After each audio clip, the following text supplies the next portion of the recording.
Hello and welcome to jam cam and पढ़ रहे IIT jam chemistry app. आप सभी का एक बार फिर से स्वागत किया जाता है। इस वीडियो में हम डिस्कस करेंगे DSSB पीजीटी केमिस्ट्री का जो क्वेश्चन पेपर है 2021 का, उसका पार्ट नंबर 2 डिस्कस करेंगे। इससे पहले पार्ट नंबर 1 में अपलोड कर चुका हूं पहले 20 क्वेश्चन, इसमें हम नेक्स्ट 20 क्वेश्चन डिस्कस करेंगे। ठीक है भाई, तो DSSB पीजीटी केमिस्ट्री 2021 का ये पेपर जो कि जुलाई मंथ में हुआ। ठीक है, पार्ट 2 डिस्कस करेंगे। अगर आप किसी भी पीजीटी केमिस्ट्री एग्जाम की प्रिपरेशन करना चाहते हैं तो आप प्ले स्टोर से पढ़ रहे IIT jam chemistry app download कर सकते हैं। वहां पे जो कोर्स अवेलेबल है उसमें आपको complete video lecture, test series, previous year paper का वीडियो सॉल्यूशन एंड सारी चीजें आपको वहां पे मिल जाती हैं। इस नंबर पे आप कॉन्टेक्ट कर सकते हैं। तो चलिए भाई स्टार्ट करते हैं हमारे नेक्स्ट 20 क्वेश्चन। पहला ही क्वेश्चन आपका थर्मोडायनेमिक्स से रिलेटेड है। थर्मोडायनेमिक्स से क्या बोला गया भाई? क्वेश्चन नंबर फर्स्ट है, a chemical reaction carried out in a open container. हालांकि ओपन की जगह यार थोड़ा सा इन्होंने क्लोज्ड कंटेनर के बारे में ज्यादा सही होता, कोई बात नहीं। Open container form certain amount of gas, the work done by the system. देखिए भाई, अगर आपने थर्मोडायनेमिक्स पढ़ी हो तो पक्का ही वहां पे ये फॉर्मूला आपको पढ़ाया जाता है। हालांकि वहां पे इसको ओपन सिस्टम ना मान के कुछ इस तरीके से पिस्टन लगा दिया जाता है ऊपर, पिस्टन। ठीक है, तो ये होना चाहिए था, क्लोज सिस्टम होना चाहिए था और पिस्टन लगाना चाहिए था थोड़ा सा, क्योंकि ओपन सिस्टम के लिए कोई फॉर्मूला बनेगा नहीं। यहाँ पे कोई गैस होती है और जब वर्क डन होता है तो यहाँ पे स्मॉल चेंज होता है वॉल्यूम का, है ना। तो यहाँ पे जब प्रेशर इंक्रीज करेंगे तो इस तरीके से होगा। तो भाई बिल्कुल आप सभी ने ये फॉर्मूला जरूर पढ़ा होगा कि work done is equal to minus P external into change in volume, into change in volume. इस प्रकार से आप देख सकते हैं। आइसोकोरिक सिस्टम जो होता है वहां पे वॉल्यूम कांस्टेंट होती है, आइसोकोरिक सिस्टम के लिए वर्क डन 0 होता है। ठीक है, ये सारी बातें हैं।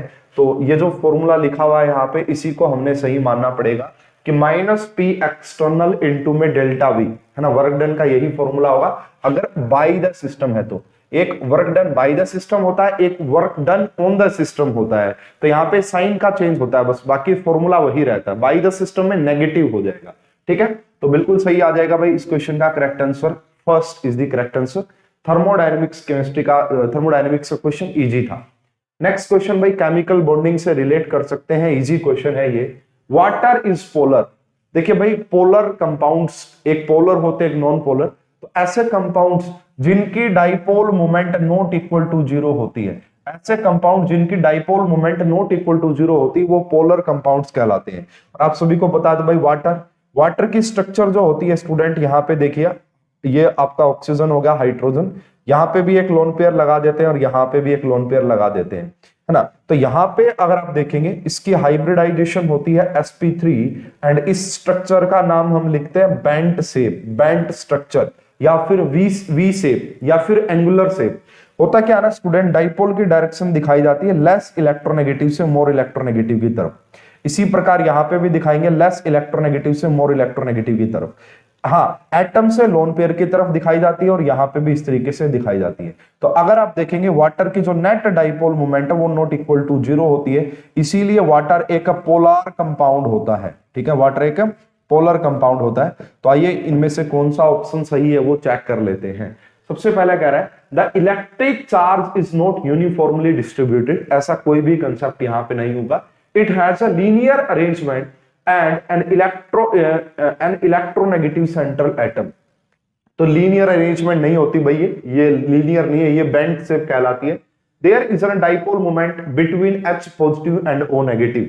ये बात तो ठीक है, लेकिन ये भी इसका कोई बढ़िया रीजन नहीं है ना। बल्कि H पॉजिटिव और O नेगेटिव में डाइपोल मोमेंट को डाइपोल मोमेंट ना बॉन्ड मोमेंट बोला जाता है भाई। अगर दो एटम्स के बीच में इलेक्ट्रॉन की मूवमेंट हो रही है उसे बॉन्ड मोमेंट बोला जाता है। पूरे कंपाउंड में जो इलेक्ट्रॉन की मूवमेंट होती है उसे dipole movement. It is repulsive lone pair which result in the bent structure. इस बेंट स्ट्रक्चर होने की वजह से क्या हो रहा है सर, डाइपोल के डायरेक्शन देखिए आप, इस डाइपोल की डायरेक्शन से ये पता लग रहा है कि overall net dipole moment not equal to 0 होगी। यहां पे कोई ना कोई डाइपोल मोमेंट होगी। हाँ, अगर ये लीनियर होता, लीनियर स्ट्रक्चर होती जैसे कि कार्बन डाइऑक्साइड में होती है, तो वहां पे डाइपोल एक दूसरे को क्या कर रहे होते, एलिमिनेट कर रहे होते, एक दूसरे को कैंसिल आउट कर रहे होते। Dipole moment is a vector quantity, वो डायरेक्शन पे भी डिपेंड करती है। ठीक है, इसलिए यहाँ पे भाई इसका आंसर आप फोर्थ ही करेक्ट बोल सकते हैं। इसकी स्ट्रक्चर, इसकी बेंट स्ट्रक्चर होने की वजह से ही ये आपका क्या कहलाता है, पोलर कंपाउंड होता है, क्योंकि इसकी dipole moment not equal to 0 होती है। ठीक है, इजी क्वेश्चन था, ज्यादा टफ क्वेश्चन ये बिल्कुल भी नहीं है। नेक्स्ट क्वेश्चन भाई कंसंट्रेशन टर्म से रिलेट कर सकते हैं आप इस क्वेश्चन को। क्या कहा गया इस क्वेश्चन में, आइए देखते हैं।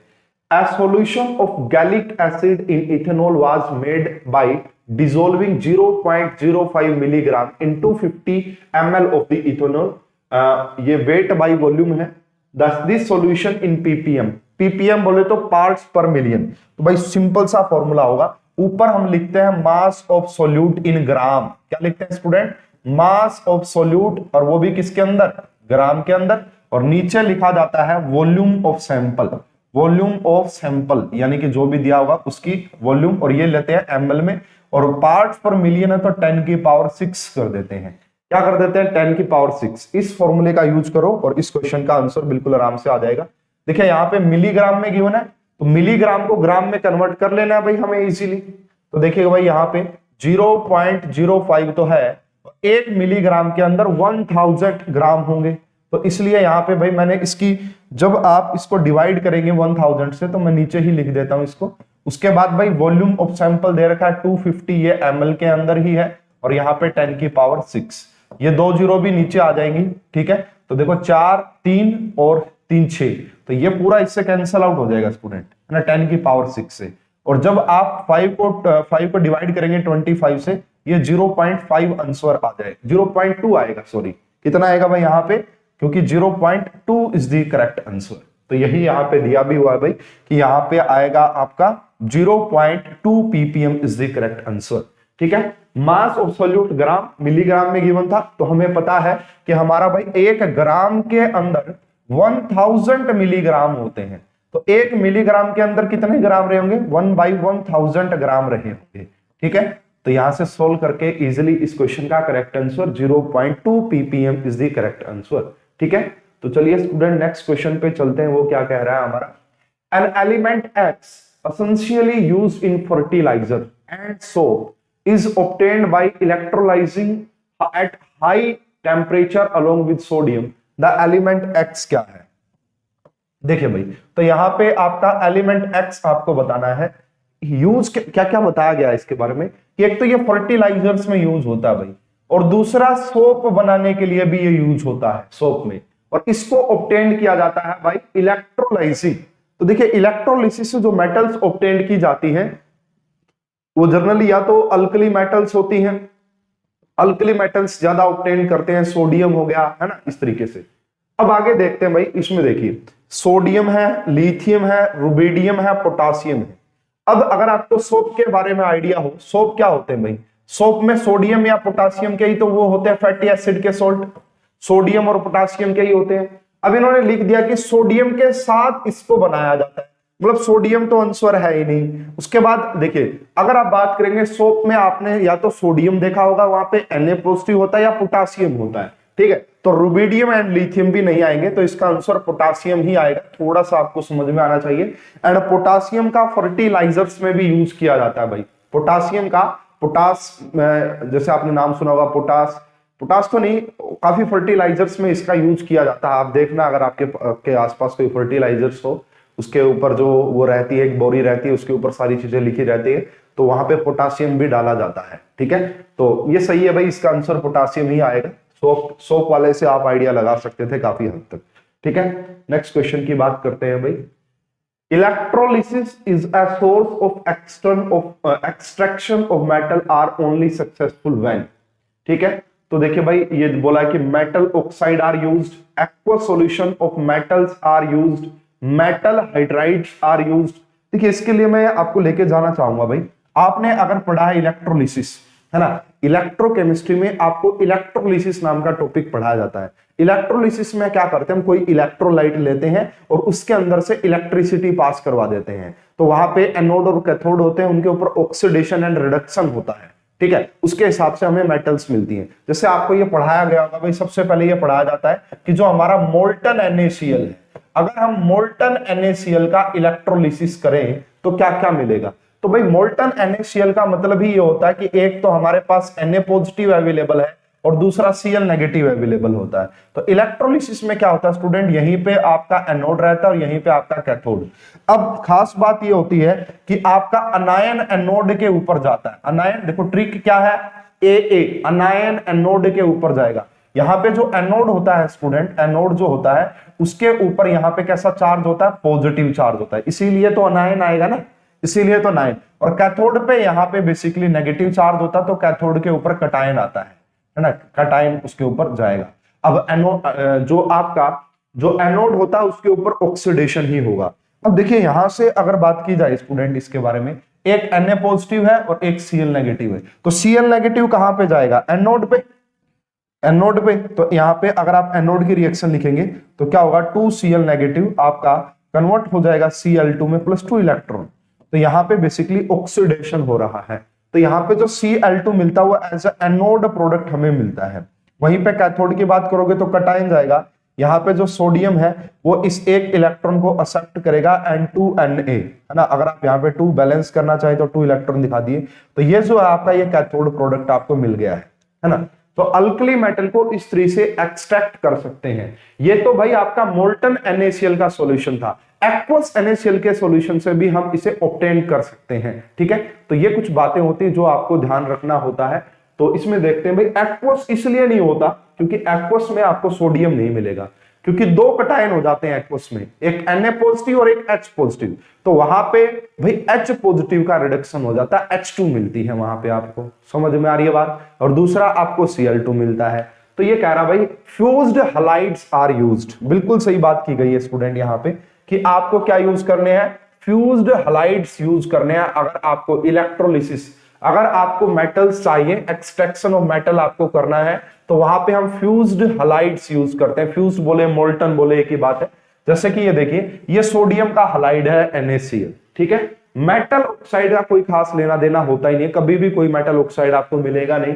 Aqueous solution of metals, aqueous solution में मेटल नहीं मिलेगी क्योंकि वहां पे 2 कटायन है, एक H पॉजिटिव और एक Na पॉजिटिव। हाँ, वो मेटल्स के ऊपर डिपेंड करता है। अगर मेटल्स चापा ग्रुप की है तो फिर आपको मेटल्स मिल जाएगी, ठीक है। मेटल हाइड्राइड्स आर यूज्ड, ये भी यूज कर लिए जाते हैं हाइड्राइड्स भी, लेकिन भाई मेटल का रोल सारा यहाँ पे रहता है कि मेटल्स आपको मिलेगी या नहीं मिलेगी।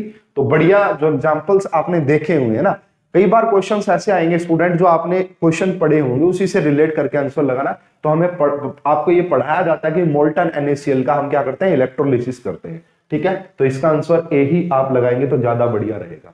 अच्छा भाई, इस क्वेश्चन के बारे में मुझे ज्यादा कुछ एक्सप्लेनेशन मिल नहीं पाई, या तो इसमें कोई डाटा कम है या फिर पता नहीं इसको कैसे दिया गया, मुझे ये क्वेश्चन समझ में आया ही नहीं और काफी ट्राई की तो नहीं बात बन पाई। तो इसको आप अपने लेवल पे चेक करना। अगर किसी स्टूडेंट को इसका आंसर पता हो तो कमेंट बॉक्स में वो जरूर डाले। मैं एक बार एक्सप्लेन कर देता हूं कि क्वेश्चन क्या कहता है।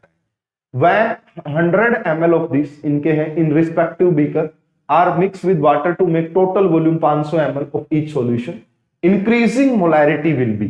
देखिए मोलैरिटी का फार्मूला हमें सभी को पता है कि number of moles of solute and divide by volume of the solution, ये मोलैरिटी का फार्मूला होता है। तो यहाँ पे देखिए कुछ भी तो जानकारी नहीं गिवन है, तो मोलैरिटी कैसे बता पाएंगे आप, मोलैरिटी कैसे बता पाएंगे, वॉल्यूम यहाँ पे 100 ml ऑफ इनकी इन देयर रिस्पेक्टिव बीकर। तो ये क्वेश्चन मुझे कुछ ज्यादा समझ में आया नहीं भाई, आप अपने लेवल पे इसको जरूर चेक कर लें। हालांकि इसका आंसर ये दिया हुआ है, थोड़ा बहुत आप इसे देखो, मैंने इसको एन फैक्टर यानी कि नॉर्मेलिटी से भी रिलेट करने की कोशिश की तो उससे भी कुछ बात बनी नहीं है। आप इसको नॉर्मेलिटी से रिलेट करके भी देखना, एन फैक्टर का वहां पे कुछ यूज हो सकता है ना। तो इसको देख लेना भाई अपने लेवल पे, इसका आंसर यही दिया हुआ है। मुझे इसकी करेक्ट एक्सप्लेनेशन मिली नहीं तो मैं दे नहीं पाऊंगा, इसके लिए भाई आप इसको लगा ले कि आप अपने लेवल पे करेंगे तो बढ़िया रहेगा। किसी को आ जाए मुझे जरूर बता देना, ठीक है। नेक्स्ट क्वेश्चन की बात करते हैं। Tritium is an isotope of hydrogen which is radioactive and its decay by. भाई आप सभी को पता होगा कि हाइड्रोजन के 3 आइसोटोप्स होते हैं, एक प्रोटोनियम होता है, ठीक है, दूसरा ड्यूटेरियम होता है और तीसरा ट्रिटियम होता है, ठीक है, 1 और 3। अब ये कह रहे हैं कि जब आप इसका डीके करेंगे तो आपको क्या मिलता है, तो यहाँ पे भाई बीटा एमिशन होता है ना, बीटा जो है एमिशन होगा। कैसे भाई, ये कन्वर्ट हो जाता है हीलियम, यहाँ पे 2 आता है और यहाँ पे 3 एंड यहाँ पे आपका निकलता बीटा पार्टिकल। इसी को हम क्या बोलते हैं स्टूडेंट, बीटा पार्टिकल बोलते हैं। तो जब भी आप ट्रेटियम का डीके करेंगे तो वो कुछ इस तरीके से आपका बीटा एमिशन करेगा, बीटा पार्टिकल को एमिट करता है। ये इस क्वेश्चन का करेक्ट आंसर हो जाएगा 4th। ठीक है, चलिए स्टूडेंट नेक्स्ट क्वेश्चन की बात कर लेते हैं। Which one of the flowing has the largest bond order. इसको आप एमओटी से रिलेट कीजिएगा स्टूडेंट, और एमओटी के लिए मैंने बहुत सारी ट्रिक्स बताई हुई है, अगर आपने मेरे वीडियो लेक्चर्स देखे होंगे तो फिर भी एक आराम से मैं एक बार बता देता हूं। देखिए स्टूडेंट, वैसे तो ये क्वेश्चन तो सिर्फ एक ही ट्रिक से सोल्व हो जाएगा। यहाँ पे आप लिख लीजिए 14, 14 के सामने 3 लिख लीजिए, बस 14 के सामने 3, उसके बाद 15, 16, 17, 18, ठीक है। यहाँ पे 13, 12, 11, 10 हाफ ऑफ माइनस करते हुए चले, बस ना, दोनों साइड हाफ ऑफ माइनस करते हुए चले।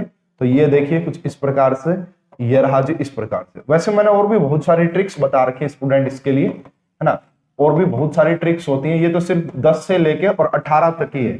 मैं 1 से 20 के लिए भी ट्रिक बताई हुई, वो वीडियो लेक्चर्स में अवेलेबल है। दोबारा से बता देता हूं भाई, इस ट्रिक में क्या करना है। आपने 14 के सामने 3 लिखा, उसके बाद 14 से 10 तक हाफ ऑफ माइनस करते हुए चलिए। इसी प्रकार आप 15 से 18 तक हाफ माइनस करते हुए चलिए।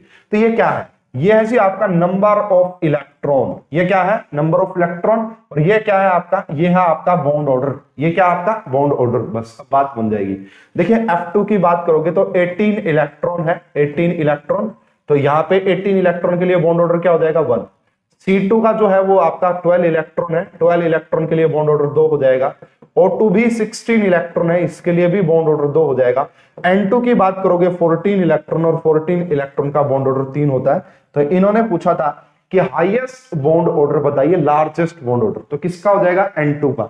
वहीं पे एक और एडिशनल इंफॉर्मेशन आपको दे दूं कि भाई आपकी जो बॉन्ड लेंथ होती है, bond length is inversely proportional to bond order. जिसका बॉन्ड ऑर्डर सबसे ज्यादा होता है ना, वहां पे ज्यादा बॉन्ड बने होंगे। जैसे N2 का बॉन्ड ऑर्डर 3 है, यहाँ पे ट्रिपल बॉन्ड होगा, तो एटम्स के बीच में जो आपके इलेक्ट्रॉन्स होंगे उनके बीच में ज्यादा फोर्स ऑफ ट्रैक्शन होगी, जिसकी वजह से बॉन्ड लेंथ छोटी होगी। वहीं पे एक बात और बता दूं कि bond energy is directly proportional to bond order. तो ये बात भी ध्यान रखिएगा भाई, जितने ज्यादा बॉन्ड बने होंगे उनको ब्रेक करने के लिए उतनी ज्यादा ही एनर्जी की रिक्वायरमेंट होगी। तो ये क्वेश्चन सिंपल था, ज्यादा टफ नहीं था। ठीक है, नेक्स्ट क्वेश्चन की बात करते हैं भाई। ये क्वेश्चन भी आपका पीरियोडिक प्रॉपर्टीज से रिलेट कर रहा है, काफी इजी क्वेश्चन मैं इसको कहूंगा, बिल्कुल भी टफ नहीं है ये। ठीक है, द आयोनिक रेडियाई इंक्रीजेस। तो भाई आप सभी को एक बात पढ़ाई जाती है कि कटायन के ऊपर जितना ज्यादा पॉजिटिव चार्ज बढ़ेगा उसका साइज उतना छोटा होगा। देखिए कटायन के ऊपर पॉजिटिव चार्ज बढ़ने का मीनिंग क्या होता है भाई। मान लीजिए पहले कोई न्यूट्रल है, देखिए इस बात को समझिएगा, मैं थोड़ा सा एक्सप्लेन कर दूं आपको। मान लीजिए हमारे पास ये कोई A है, A, और ये न्यूट्रल है। तो न्यूट्रल है तो मान लेते हैं कि इसका एटॉमिक नंबर 10 है, फॉर एग्जांपल 10 मान लेते हैं। तो भाई इसके अंदर 10 ही इलेक्ट्रॉन और 10 ही प्रोटॉन है ना। तो यहाँ पे 10 इलेक्ट्रॉन की अट्रैक्शन 10 प्रोटॉन के साथ, ऐसा समझ सकते हैं। अब भाई अगर आपने एक पॉजिटिव कर दिया, अब इलेक्ट्रॉन तो 9 रह गए और प्रोटॉन 10। तो कहने का मतलब इन इलेक्ट्रॉन की अट्रैक्शन, मतलब प्रोटॉन की अट्रैक्शन, प्रोटॉन की पावर ज्यादा हो गई, तो इलेक्ट्रॉन के ऊपर अट्रैक्शन ज्यादा हो जाएगी। अट्रैक्शन ज्यादा होने से साइज कम हो जाता है। तो इसीलिए ये बोला जाता है कि भाई अगर आप चार्ज ऑन कटायन, अगर कटायन के ऊपर चार्ज बढ़ाओगे is inversely proportional to ionic size. जितना ज्यादा चार्ज बढ़ेगा मतलब उतनी इलेक्ट्रॉन की डोनेशन हो रही है, जितनी ज्यादा इलेक्ट्रॉन की डोनेशन होगी प्रोटॉन की पावर बढ़ेगी और ज्यादा अट्रैक्शन हो जाएगी, साइज कम हो जाएगा। बस इस क्वेश्चन को यहीं से देखना था और इजीली आप इसको कर पाते। देखिए भाई यहाँ पे क्रोमियम +6 ऑक्सीडेशन स्टेट में है, यहाँ पे 5 है, यहाँ पे 4 है, यहाँ पे 3 और यहाँ पे 2 है। तो ये हो गया बस काम। यहाँ पे सबसे ज्यादा चार्ज है, पॉजिटिव चार्ज, इसलिए इसका साइज सबसे छोटा होगा। हाँ, अनायन के केस में जस्ट रिवर्स होता है। अनायन के ऊपर जितना ज्यादा नेगेटिव चार्ज बढ़ता है उसका साइज उतना ही बड़ा होता है।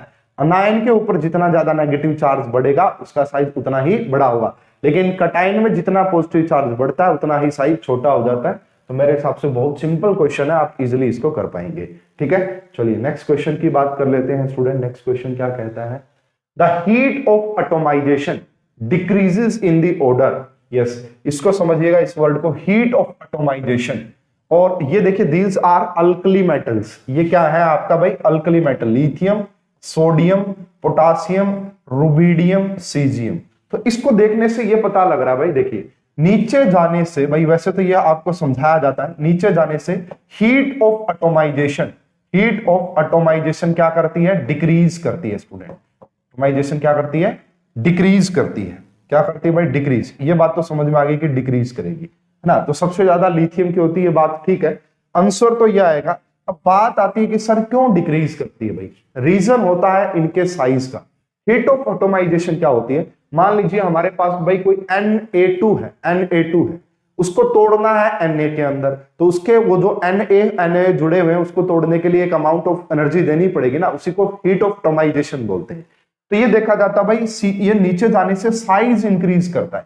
साइज इंक्रीज होने की वजह से इनके बीच के जो फोर्स ऑफ ट्रैक्शन होती है वो इतनी ज्यादा स्टेबल नहीं होती है ना। दो बड़े बड़े, है ना, उनके बीच में उनका जुड़ाव इतना अच्छा नहीं होता है, ठीक है ना। तो इसलिए भाई साइज बड़ा होने की वजह से इनके एटम, मेटालिक एटम्स के बीच में फोर्स ऑफ अट्रैक्शन वीक होती है, जिसके लिए इनको तोड़ना आसान होता है, इसलिए इनके लिए कम हीट की रिक्वायरमेंट होती है। जबकि जो छोटे साइज होते हैं उनके बीच में अट्रैक्शन बहुत अच्छी होती है और उनको तोड़ने के लिए ज्यादा हीट ऑफ एटोमाइजेशन की रिक्वायरमेंट होती है। तो इसमें सारा फंडा साइज का ही होता है, ये बात ध्यान रखिएगा कि हीट ऑफ एटोमाइजेशन डिक्रीज करती है down the group for alkali metals, ठीक है। नेक्स्ट क्वेश्चन की बात कर लेते हैं स्टूडेंट। ये रहा, to prepare 1 liter of 5N normality solution of concentrated HCl from 37% HCl, one would need to how much HCl। ये कह रहा भाई, देखो कि हमें चाहिए 1 लीटर, यानी कि V2 कितनी चाहिए आपको, 1 लीटर, ठीक है। N1 कितनी दे रखी है नॉर्मेलिटी, सॉरी N2 कितना नॉर्मल सॉल्यूशन, 5 नॉर्मल, ठीक है। ये रहा। उसके बाद यहां पे देखिए आपको V1 पूछ रहा है और आपको पहले N1 निकालने के लिए हिंट है ना, ये रहा N1, यहां से निकालिए। तो भाई हमें सभी को फॉर्मूला पता होता है कि N1V1 is equal to N2V2, ये वाला फॉर्मूला हमारे पास होता है। इस फॉर्मूले से हमें V1 निकालनी है, N2V2 एंड डिवाइड बाई क्या हो जाएगा, N1 हो जाएगा। अब बात अच्छी, ये दोनों तो ठीक है, अब ये N1 कहां से निकालोगे, देखिएगा स्टूडेंट यहां पे लिखा हुआ है 37%। 37% का मतलब होता है कि 37 ग्राम किसमें से, 1000 ml में। 37% वेट बाय वॉल्यूम का मतलब ये होगा, हालांकि लिखा नहीं हुआ, हम समझ जाएंगे वॉल्यूम की बात हो रही है, तो इतना ग्राम। अगर हम वही बात करें तो ये हो जाएगा 370 ग्राम हो जाएगा किसके अंदर, 1000 ml के अंदर। 1000 ml के अंदर ये कितना हो जाएगा, 370 ग्राम ये हो जाएगा भाई, ठीक है। अब मुझे यहाँ पे क्या निकालनी है, देखिए मैं निकाल लेता हूं यहाँ पे मोल्स निकाल लेता हूं। मोल्स कैसे निकालेंगे भाई, 370 ग्राम है और इसको डिवाइड कर देंगे HCl के उससे, तो HCl का कितना हो जाएगा भाई, 36.5 कितना हो जाएगा, क्योंकि हाँ इसका मतलब मोलार मास कितना होता है, Cl का होता है 35.5 और एक और ऐड कर देंगे यार, तो ये हमारे पास मोल्स आ गए। यही बेसिकली आपकी क्या बन जाएगी स्टूडेंट, नॉर्मेलिटी बन जाएगी। देखिए फॉर्मूला क्या होता है भाई, मोलैरिटी, जो नॉर्मेलिटी का फॉर्मूला होता है मोलैरिटी इनटू में एन फैक्टर। HCl के लिए एन फैक्टर 1 ही हो जाएगा यहाँ पे, तो इसके लिए नॉर्मेलिटी मोलैरिटी एक ही बात होगी। मोलैरिटी कैसे निकाली जाएगी, number of moles per unit volume, तो इसको यहाँ पे डिवाइड करेंगे 1000 से, ये मोल आए हैं इसको 1000 से डिवाइड करेंगे, हमारे पास नॉर्मेलिटी आ जाएगी। इसको सोल्व कर लेना स्टूडेंट, तो यहाँ पे है जी 5, वॉल्यूम है यहाँ पे 1000, इसी प्रकार इसको देखेंगे 370 डिवाइड बाई ये, और इसकी भी इसको भी डिवाइड करना पड़ेगा, मतलब किससे, 1000 वगैरह से। तो इसको जब आप सोल्व करेंगे तो बिल्कुल भाई इस क्वेश्चन का जो करेक्ट आंसर आ जाएगा वो 493 ml आएगा। आप निकाल के देख लीजिएगा, आपको बिल्कुल समझ में आ जाएगा। इसी तरीके से ये निकलेगा भाई, इसी तरीके से ये निकल जाएगा, बिल्कुल सही आंसर आएगा 493 ml इसका, ठीक है। तो एन नॉर्मेलिटी निकाल लेनी है, इस तरीके से नॉर्मेलिटी निकल जाएगी और फिर आप इस क्वेश्चन को इजीली सॉल्व कर पाएंगे। नेक्स्ट क्वेश्चन की बात कर लेते हैं भाई। चलिए भाई ये क्वेश्चन थोड़ा सा ध्यान से देखिएगा, थर्मोडायनामिक्स से रिलेट किया गया है इस क्वेश्चन को। Analysis the two statement for assertion and reason, the internal energy is a state function, ठीक है, and depends only on the current state of the system and independent of how the state was achieved. बिल्कुल भाई, जो internal energy होती है U, वो एक state function होती है, बात सही है। हमारे पास दो टाइप के फंक्शन होते हैं भाई, एक पाथ फंक्शन होते हैं जो पाथ के ऊपर डिपेंड करते हैं, स्टेट फंक्शन इनिशियल और फाइनल वैल्यू पे डिपेंड करते हैं, पाथ के ऊपर डिपेंड नहीं करते। तो इंटरनल एनर्जी एक स्टेट फंक्शन होती है, बात सही है, ठीक है। The translational contribution to the molar internal energy for a perfect gas is this at this. तो भाई ये बिल्कुल सही बात है, बिल्कुल करेक्ट एक्सप्लेनेशन है ये इसकी, कि देखिए both A and B are true but A is not the correct explanation of B, B की A is not correct explanation. तो ठीक है, ये मतलब ऐसा कोई रीजन बनेगा नहीं, ए इज ट्रू ठीक है, बी इज ट्रू ये भी ठीक है, दोनों ठीक है, तो यहां पे यही आएगा A and B are true and A is the correct explanation of B. भाई ये जो आपका ए है इसकी करेक्ट एक्सप्लेनेशन होगी, ये वैल्यू आपको डायरेक्ट याद रखनी पड़ती है, थोड़ा बहुत आइडिया होना चाहिए, ज्यादा कुछ समझाने का इसमें भी नहीं है, ठीक है। नेक्स्ट क्वेश्चन, यस भाई इस क्वेश्चन को समझाया जाता है अच्छे तरीके से, डाइपोल मोमेंट का ही क्वेश्चन है, केमिकल बॉन्डिंग से रिलेट कर सकते हैं। तो क्या कह रहा है ये समझते हैं इस क्वेश्चन को। तो ये कह रहा है even if fluorine is more electronegative than hydrogen, resultant dipole moment of NH3 is greater than NF3 is due to। देखिए भाई इसके पीछे रीजन होता क्या है मैं आपको एक्सप्लेन कर देता हूं। इन दोनों की ही जो स्ट्रक्चर होती है ना NH3 की, देखिए ये नाइट्रोजन, यहाँ पे पिरामिडल स्ट्रक्चर होती है इन दोनों की, यहाँ पे हाइड्रोजन आ गया, यहाँ पे भी हाइड्रोजन एंड यहाँ पे भी हाइड्रोजन। इसी प्रकार ये नाइट्रोजन, इसके ऊपर लग गया एक लोन पेयर, यहाँ पे आ गया फ्लोरीन, यहाँ पे आ गया फ्लोरीन, यहाँ पे आ गया फ्लोरीन, दोनों की ही पिरामिडल स्ट्रक्चर होती है। मैंने अभी अभी आपको डाइपोल मोमेंट के बारे में बताया कि डाइपोल मोमेंट की जो वैल्यू होती है वो लेस इलेक्ट्रोनेगेटिव से मोर।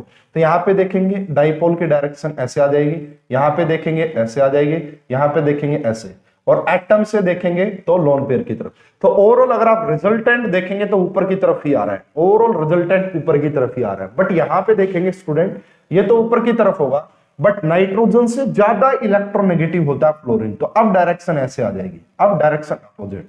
तो यहां पे देखिएगा भाई इन सभी की डायरेक्शन तो एक डायरेक्शन में, तो रिजल्टेंट वैल्यू ज्यादा होगी, इसमें एक ऊपर जा रहा और 3 नीचे, तो कुछ न कुछ तो वैल्यू कैंसिल आउट होगी भाई, अपोजिट डायरेक्शन में है तो इसीलिए NH3 की डाइपोल मोमेंट ज्यादा होती है, NH3 की डाइपोल मोमेंट ज्यादा होती है NF3 से। तो यही बात बोली गई है। द टोटल, पहला ऑप्शन देखिए क्या बोला गया, the total charge on NH3 is positive, ऐसा बिल्कुल भी कुछ नहीं है, यही है। The orbital dipole in NF3 is opposite in direction to the resultant dipole moment of NF bonds, बिल्कुल सही बात है। होप कि आपको ये समझ में आ गया होगा। बिल्कुल इस क्वेश्चन का करेक्ट आंसर 4th ही आ जाएगा, मैंने काफी अच्छे से एक्सप्लेनेशन दे ही दी है। नेक्स्ट क्वेश्चन की बात करते हैं स्टूडेंट। नेक्स्ट क्वेश्चन क्या कह रहा है, atomic hydrogen recombines to give a molecular hydrogen. A large amount of heat is in heat a very fast reaction can also be used as welding metals. This is because, यही बात कह रहा भाई, जब आप दो हाइड्रोजन एटम्स को, जब दो हाइड्रोजन एटम्स, देखिए हाइड्रोजन अकेला तो एग्जिस्ट करता ही नहीं है, अपने अर्थ पे हाइड्रोजन एटॉमिक फॉर्म में एग्जिस्ट नहीं करता है। हालांकि सन पे बात करोगे एंड अगर आप यूनिवर्स में बात करोगे तो वहां पे हाइड्रोजन एटॉमिक फॉर्म में एग्जिस्ट करता है, ठीक है, बट अर्थ के ऊपर एटॉमिक फॉर्म में एग्जिस्ट नहीं करता है। देखिए ये काफी अनस्टेबल होता है, तो ये रिएक्शन करके क्या बनाते हैं, H2। अब ये अनस्टेबल थे ना, तो जब ये स्टेबल होंगे तो कुछ अमाउंट ऑफ एनर्जी रिलीज होती है, और यहाँ तो बहुत जबरदस्त अमाउंट ऑफ एनर्जी रिलीज होती है भाई, ठीक है। तो वही बात बोली गई है, dissociation of hydrogen molecule is highly exothermic. अच्छा एक बात ये हो गई, हाइड्रोजन डज नॉट, ये कह रहा भाई वेल्डिंग मेटल्स के लिए यूज करते हैं, बिल्कुल है भाई, हाइड्रोजन का यूज किया जाता है, मेटल्स को वेल्ड करने के लिए हाइड्रोजन गैस का यूज किया जाता है। Hydrogen does not react readily with other elements, hydrogen only exist as ions for stability, hydrogen molecule is very unstable at room temperature. ऐसा तो नहीं होता कि अनस्टेबल होता है ना, एग्जिस्ट करती है H2। तो डिसोसिएशन ऑफ हाइड्रोजन मॉलिक्यूल, जब हाइड्रोजन मॉलिक्यूल टूटता है तो ये रिएक्शन भी काफी ज्यादा हाईली एक्सोथर्मिक नेचर की होती है, ठीक है भाई। तो बोल सकते हैं, बिल्कुल ये बात बोल सकते हैं, सही है ये, जब H2 टूटेगा तो यहाँ पे अमाउंट ऑफ एनर्जी रिलीज होती है, ठीक है। Atomic hydrogen recombines, atomic hydrogen recombines to give molecular hydrogen, ठीक है भाई, and a large amount of heat in a very fast reaction can be also used for weldings. तो यही बात आप बोल सकते हैं भाई यहाँ पे इस तरीके से, dissociation of hydrogen molecule is highly exothermic. Exothermic का मतलब हीट यहाँ पे निकलती है, बाहर निकलेगी। तो जब H2 टूटेगा भाई जब H2 टूटेगा तो यहाँ पे बनेंगे 2H, तो यहाँ पे भी इसमें निकलती है भाई हीट, तो या फिर यहाँ पे हीट देनी पड़ती होगी भाई, या फिर यहाँ पे हीट देनी पड़ेगी, जब H2 टूटेगा तो हीट निकलेगी। ठीक है, ये इसमें यही एक्सप्लेनेशन बनेगी और कुछ बनेगी नहीं। ठीक है, नेक्स्ट आगे बात करते हैं। According to Fajans rule which one holds true. तो ये फजान्स रूल होता क्या है? फजान्स रूल ने हमें ये बताया था कोई भी आपके पास आयोनिक कंपाउंड है, कोई भी आयोनिक कंपाउंड है, उसके अंदर कोवलेंट कैरेक्टर को एक्सप्लेन किया था, है ना। देखिए कोई भी बॉन्ड ना तो 100% आयोनिक होता है और ना ही 100% कोवलेंट नेचर का होता है। आयोनिक बॉन्ड में भी कोवलेंट कैरेक्टर होता है, ये बात एक्सप्लेन की थी फजान्स ने, तो इसे फजान्स रूल में पढ़ते हैं। एंड कोवलेंट बॉन्ड के अंदर भी आयोनिक कैरेक्टर होता है, उसको हम पढ़ते हैं with the help of dipole moment. ठीक है, तो यहां पे भाई पोलराइजेशन वर्ड का यूज किया गया था, है ना। कैसे ये बताया गया था भाई, देखिए कि ये आपका कटायन है छोटे साइज का और ये आपका अनायन है बड़े साइज का। ठीक है, इनके बीच में मान लेते हैं कि एक इलेक्ट्रोस्टैटिक फोर्स ऑफ अट्रैक्शन है, बट क्या होता है ना, कटायन की फिर भी इच्छा होती है इलेक्ट्रॉन लेने की। उसके बाद आप देखेंगे कुछ इस तरीके से पोलराइजेशन हो जाती है यहाँ पे। तो यहाँ पे 3 वर्ड यूज किए जाते हैं भाई फजान्स रूल में। फर्स्ट वन इज पोलराइजेशन, उसके बाद पोलराइजिंग पावर एंड पोलराइजिबिलिटी, ये 3 वर्ड यूज किए जाते हैं। पोलराइजेशन का मतलब ही ये होता है कि भाई ये जो इलेक्ट्रॉन पेयर का ट्रांसफर होना, यहाँ पे देखिए कोवलेंट बॉन्ड का मतलब क्या होता है, शेयर्ड पेयर ऑफ इलेक्ट्रॉन, है ना। तो ये पहले आयनिक था, लेकिन धीरे धीरे क्या होगा, यहाँ पे ये जो इलेक्ट्रॉन थे ना इस अनायन के, ये यहाँ पे बीच में आना स्टार्ट हो जाते हैं। इसी को पोलराइजेशन बोला जाता है, इसी वर्ड के बारे में। ठीक है, पोलराइजिंग पावर कटायन के लिए यूज किया जाता है, पोलराइजिबिलिटी अनायन के लिए यूज किया जाता है। ठीक है, तो ये देखिएगा अकॉर्डिंग टू फजान्स रूल, ये रहा जी Ti3 positive and V3 positive will be have stable gas electronic configuration. तो इससे कोई लेना देना यहां पे नहीं है, ये दोनों will be have highly polarising. Yes, ये देखिए वर्ड यूज आ गया ना, पोलराइजिंग, हाईली पोलराइजेबल। क्यों होते हैं ये भाई? इनकी होती है pseudo noble gas electronic configuration, है ना। इनकी होती है pseudo noble gas electronic configuration, उसकी वजह से भाई इनके अंदर जबरदस्त कोवलेंट कैरेक्टर देखने को मिलता है, जबरदस्त कोवलेंट कैरेक्टर देखने को मिलता है। ठीक है, वैसे तो जो आपकी पोलराइजेशन होती है वो आपका डायरेक्ट वो होती है, आपका कटायन का साइज जितना छोटा होगा ना उतनी ज्यादा पोलराइजिंग पावर होती है, उतनी ज्यादा पोलराइजेशन होती है। इनका साइज बड़ा होने के बाद भी जबरदस्त पोलराइजेशन होता है इनके अंदर। उसके पीछे रीजन होता है pseudo noble gas electronic configuration, pseudo noble gas electronic configuration की वजह से ऐसा होता है। फजान्स रूल में स्पेशली ये पॉइंट्स लिखवाया जाता है कटायंस के लिए। ठीक है, तो न्यूट्रल आयंस है ऐसा कुछ नहीं है ना, पुअरली पोलराइजिंग नहीं, these are pseudo noble gas electronic configuration. कई बार आपको ये भी पढ़ाया जाएगा, भले ही साइज इनका बड़ा हो लेकिन इनकी पोलराइजिंग पावर बहुत ज्यादा हाई होती है, तो ये नहीं होगा। यही आप करेक्ट आंसर लगाइए, हाईली पोलराइजिंग पावर होती है क्योंकि ये pseudo noble gas electronic configuration. Generally जो 3D सीरीज है ना, कॉपर आ जाए, वो सारे डी ब्लॉक वाले सारे pseudo noble gas electronic configuration show करते हैं। ठीक है, तो इस क्वेश्चन का करेक्ट आंसर बी आ जाएगा, फजान्स रूल का ये question. An element has atomic number 25, किससे बिलोंग करेगा भाई? सभी को पता होता है हमारा क्या, scandium, titanium, vanadium, chromium, manganese, iron, cobalt, निकल, कॉपर, जिंक। ये हमारी 3D सीरीज होती है और ये होती है 21 से स्टार्ट होके 21, 22, 23, 24, 25, 26, 27, 28, 29 और 30। ये हमारा ग्रुप नंबर 3 होता है और ये हमारा ग्रुप नंबर 12 होता है। और ग्रुप नंबर 3 से लेके ग्रुप नंबर 12 तक के जो एलिमेंट्स होते हैं वो आपका डी ब्लॉक के एलिमेंट्स कहलाते हैं। तो जो है मैग्नीज, एटॉमिक नंबर 25 मैग्नीज का होता है और मैग्नीज डी ब्लॉक का एलिमेंट होता है, इसलिए इस क्वेश्चन का करेक्ट आंसर आ जाएगा 3rd। नेक्स्ट क्वेश्चन की बात करते हैं student, the geometry in accordance with VSEPR theory of this. देखिए हमारे पास क्लोरीन के पास 7 वैलेंस इलेक्ट्रॉन होते हैं, क्लोरीन के पास एक पॉजिटिव का मतलब 1 इलेक्ट्रॉन किसी को दे दिया। अब कितने बच गए? 6 में से 4 तो फ्लोरीन के साथ शेयर कर लिए, एक इस फ्लोरीन के साथ, एक इस फ्लोरीन के साथ, एक इस फ्लोरीन के साथ और एक इस फ्लोरीन के साथ। अब बच गया एक लोन पेयर। तो 4 बॉन्ड पेयर हो और 1 लोन पेयर हो, तो इस ज्योमेट्री को देखिए सीसो बनता हुआ दिखाई दे रहा है, बच्चों वाला झूला बनता हुआ दिखाई दे रहा है।